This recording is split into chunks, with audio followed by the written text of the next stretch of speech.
કલાકાર કે જેનું કામ છે મૂર્તિ બનાવવાનું, એને કલાકાર તરીકે હાથમાં પથ્થર લઈ સીણી અને હથોડી વડે મૂર્તિ ઉપર કામ કરવાનું ચાલુ કર્યું. ટક ટક ટક ટક ટક ટક ટક ટક ટક સામેથી પથ્થરે અવાજ કર્યો કે ભાઈ આ બધું બંધ કર.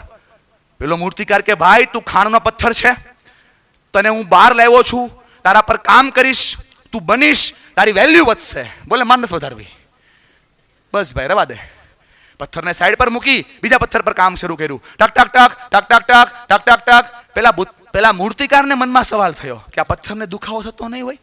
અને મૂર્તિકારે પથ્થરને પૂછ્યું કે ભાઈ તને દર્દ નથી થતું? બોલે થાય છે ને.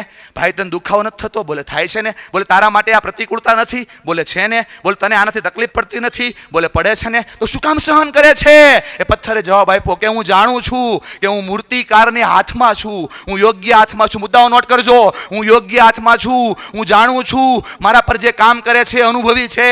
હું જાણું છું કે હું ખાણનો પથ્થર છું જ્યાં મારી વેલ્યુ નથી, પણ હું આજે મારા ઉપર કામ થશે તો મારી વેલ્યુ બનશે, મારી કિંમત બનશે અને માર્કેટમાં મારી ડિમાન્ડ આવશે. જાણવું છે બે પથ્થરનું શું થયું? પહેલું પથ્થર છે ને એ મંદિરનું પગથિયું બન્યું અને લોકોના પગની નીચે ચગદાઈ ગયું, છુંદાઈ ગયું. બીજું પથ્થર છે ને એ મંદિરમાંની મૂર્તિ બન્યો અને પૂજાઈ ગયો. જેટલી પ્રતિકૂળતામાં તમે સપોર્ટ કરીને આગળ વધશો એ તમારા માટે કામ કરશે.